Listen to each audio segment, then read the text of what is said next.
Hello, hello. This is Robin Sampson McCarthy with BibleJournalClasses.com. Today I'm creating a treasure journal page for the Renew Your Mind class. The focus of this lesson is taking every thought captive. I'm going to guide you through how I make a journal card, how I put my text in it, how I choose my text, framing the Bible verse, and selecting elements to decorate the page. So let's get started and look at the lesson. So what we need to do to design our treasure journal page is decide what we're going to take from this lesson to put onto the page. And I like to use journal spots. One of the things we know we're going to include is take every thought captive to make it obedient to Christ in 2 Corinthians 10:5. But also, what else are we going to include? We can take a section of the lesson and rewrite it in your own words. Or you can take one of the analogies. I have 2 analogies in this lesson and rewrite that, or you can copy and paste it. I like this section about applying Paul's wisdom to everyday struggles. And I talk about going to a luncheon and saying the wrong thing and then beating yourself up for it for 2 days. And this is where there's a step-by-step what you can do about this negative self-condemnation that is going out around in your mind and how to combat it. And that's something that I've dealt with, and I want to take and copy this section. But there are also other sections that you might want to do. You might want to talk about this daily practice. You might want to take one, like if you battle negative self-talk, that might be your journal card. So find something that speaks to you in this lesson that you want to be reminded of. Maybe temptation, judgmental thoughts. This is something that just happened to me at a restaurant. I went into the restaurant and I saw a lady in Muslim garb, and I immediately had a bad thought towards her. Because I've been practicing mindfulness, I caught myself, prayed about it, asked God to give me love for everyone, and later on I went to the restroom and passed her again, and then when I came out of the stall while we were washing our hands, we had this sweet, delightful conversation. I commented on her shoes, she commented on my headband, and we just hit it off. It was a beautiful thing. So it's just being mindful and catching negative thoughts that you know are not thoughts God doesn't want you to have. You might want to do the key takeaways or the prayer, which I haven't added to this lesson yet. This lesson is not complete. I'm still working on it. I haven't added the Bible Journal personal reflection questions for growth, but those are coming. Let's move on to the journal card.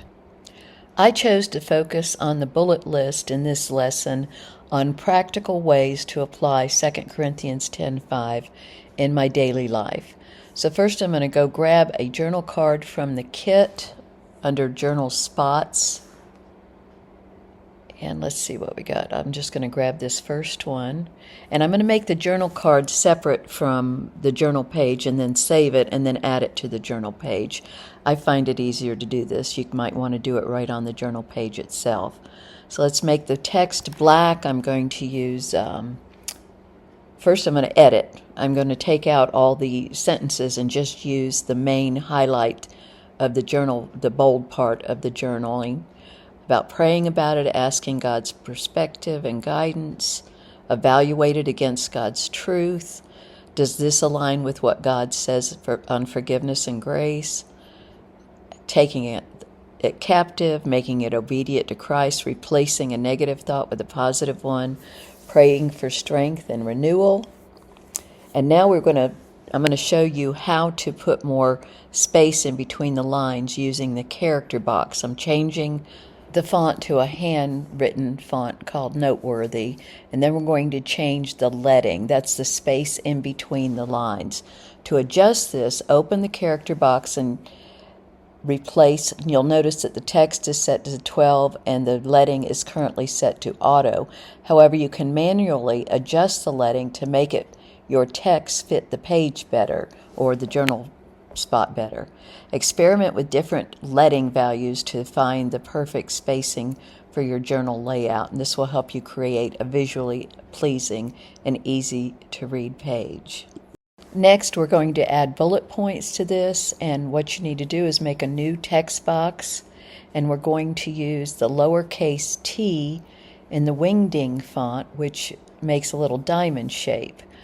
So what you want to do to make sure that this will line up correctly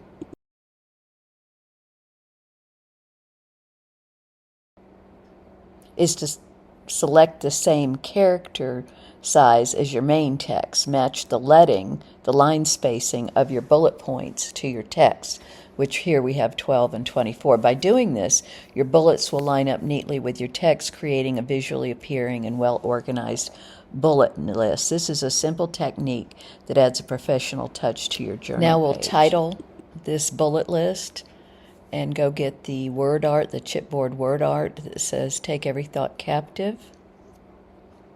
And I've labeled, if you notice, the word art with the actual words so you can easily find them just by scrolling through, because they're a little bit hard to see when you're looking for them in the icon list. So there's Every Thought Captive. And let's resize it to fit it to the journal page. And I'll put a slight drop shadow on this. In my styles box, I have this slight drop shadow saved from a previous lesson. And I'm going to change it just a little bit more because it's still too big. And you change that in the distance setting under drop shadows. Now I'm going to save this as a PNG so that I can import it into my treasure journal page.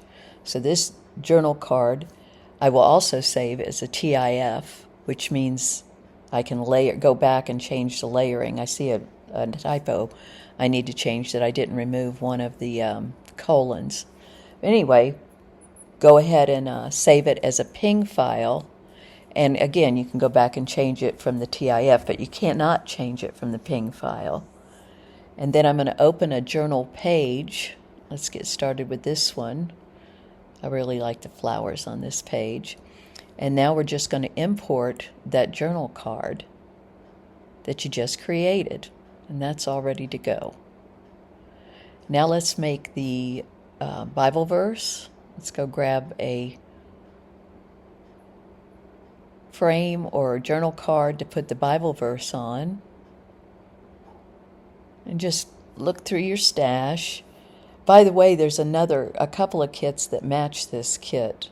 Take Every Thought Captive was one of them in the Etsy shop. And also the Exile. When we study the 12 Bible eras, the Exile kit also matches this. So you can use other kits with this. I happen to try to stay in one kit because people who purchased the kit in the class don't want to go get something else. But if you have something else, you certainly can use it. So let me go in here to the verses and find the verse from 2 Corinthians, Take Every Thought Captive.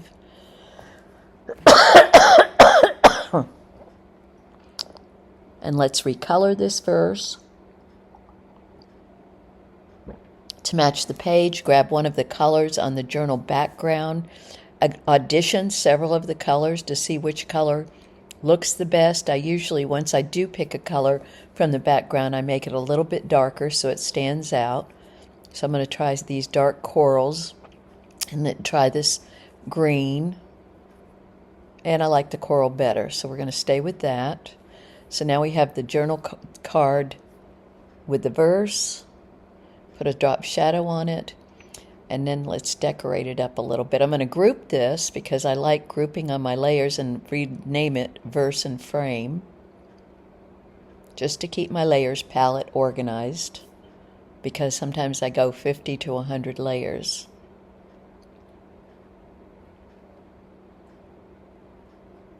So now let's go and look at our clusters and see what would go well on this page. I'm going to use this little ribbon and flower.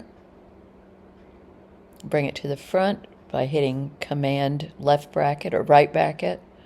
Move up and down the layer palettes with left and right brackets. And I want to go get another paragraph about Paul. facing criticism. It means a lot to me to know that Paul faced criticism. That helps me remember that I'm going to face criticism. And then let's just look through and see if there's anything else that we want to add that speaks to you. What you need to put on your page is what speaks to you. So let's go back. I need another journal page, a journal spot.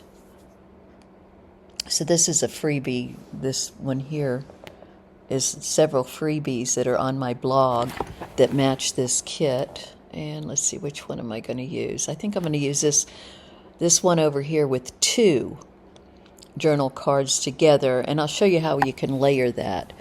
Whoops, I'm in preview, sorry. Let me close some of these pages. Okay, back to the journal card.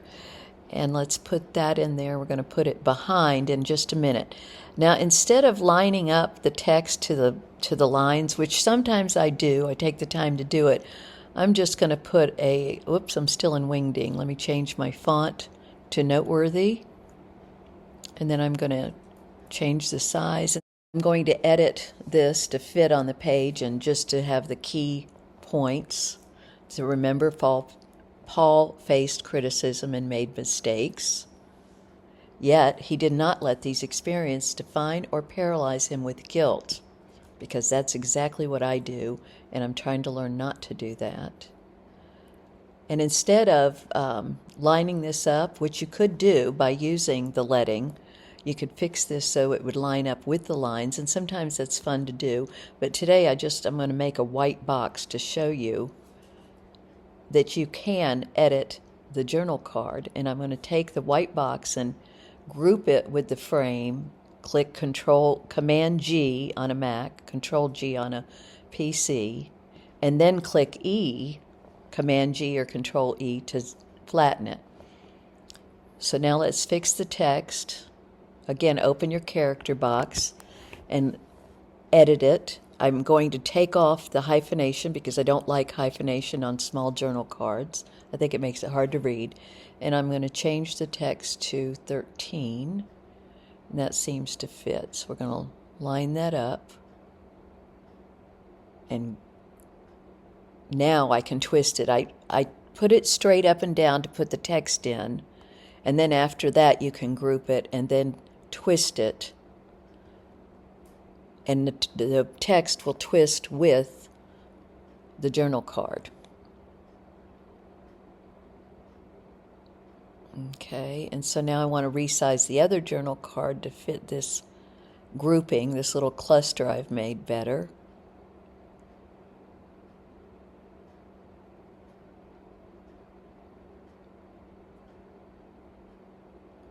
And I want to go get some elements. Let's get one of the ladies, because for some reason putting a person on a page really helps. I don't know what it is, but I just like it. If you'll notice, most of my kits have art journal dolls or vintage ladies in them.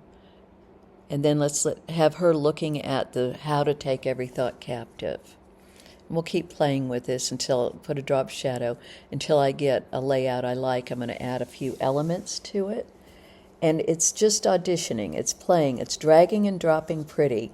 And what I love about digital is I can do this dragging and dropping all day long and moving it, and you just can't do this with paper. You have things down and you have to move them, you'd have to rip them off. You can't glue and unglue, but you can undo with Control Z all the time here. So let's see what else. We're going to add some flowers. Let me look at what flowers I have. I'm going to try a bouquet. They usually look good, bouquets running off the page. I'm not fond of this bouquet. It's a pretty bouquet, but for this page and it's because this page already has a whole lot of flowers, it's a little bit much. So I think I'm going to skip that. And I don't even like it with a drop shadow. So let's skip that. I auditioned the bouquet and it didn't work out, so let's get another flower. And this flower, I just love this flower. I don't know why, but obviously I like it a lot because it already had it on the cluster. So this flower is not going to work. I don't want to have the same exact flower on the other side of the page. So let me go get another flower. Let's do something a little bit different, maybe blue.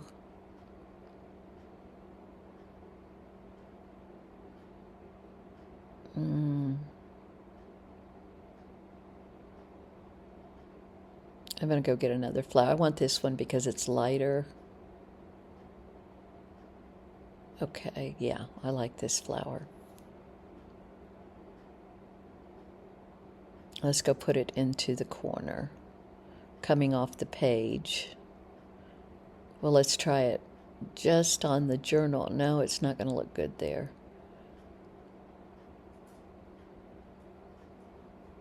I really think it needs to be bigger. So this is what it's about, dragging and dropping, auditioning elements. Yeah, I like it there. Okay, what's going on here is there's a lot of flowers on this page. So I tell you what I'm going to do.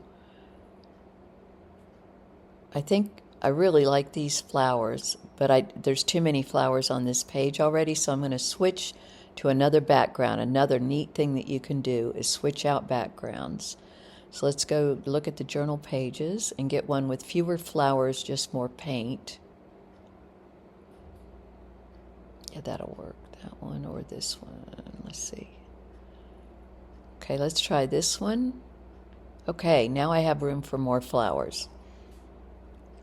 Because I really, really like this other, I guess you would call it a bouquet, grouping of flowers in the kit.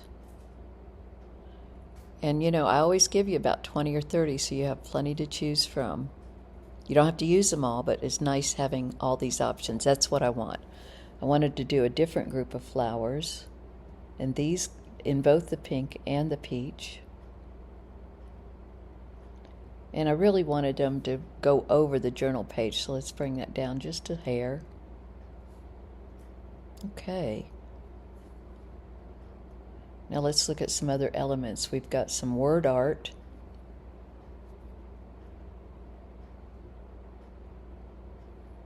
Mindful. That's what Taking Thoughts Captive is about, being mindful. In the TikTok world and social media world, you'll hear the word mindful, but they aren't talking about taking thoughts captive to Christ. They're talking about another kind of mindfulness, and it's not negative. It's positive to be mindful. They just don't get the whole picture. Let's look at some of these clusters that might fit.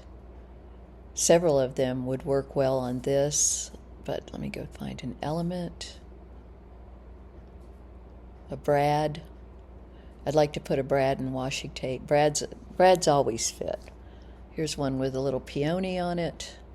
Brads are tiny, real tiny. They're usually less than an inch, so you have to make them tiny and put a drop shadow so it looks like it's holding down your journal page. Brads and washi tape are always a good thing to go to last. Let's put a piece of washi tape on this journal card, a bent up, wrinkled piece of washi tape so it looks realistic, and put a slight drop shadow on it. And one more piece of washi tape on the journal card here. And I think that's it for this page.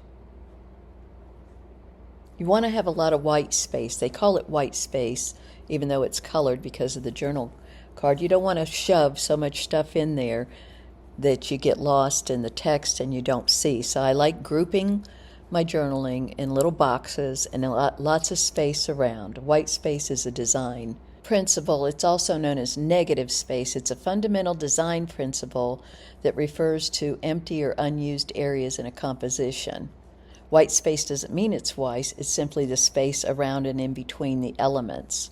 It gives more clarity and readability, and proper use improves and makes the content easier to digest. It also helps guide your eye to important elements and creates a natural flow through the design. And that wraps up our tutorial for today. I encourage you to share your completed page in the Bible Journal Classes Facebook group. I would love to see your creative work. If you're not enrolled in the 30 Days to Renew Your Mind Bible class, we would be thrilled to have you join us. It's a self-paced course, so you can start any time that suits you. The class includes a variety of Bible journal ideas and instructional videos to help you master digital Bible journaling. To find out more about digital Bible journaling, I have a blog post in the BibleJournalClasses.com site that explains about it and gives you several ideas and where to get started. This Photoshop Elements or Photoshop Quick Learn is the best way to get started. This blog post explains how you can go beyond Bible journaling with this skill and learn more about graphic design, digital scrapbooking, church flyers, photo editing, and more. Thank you for joining me today. Until next time, God bless.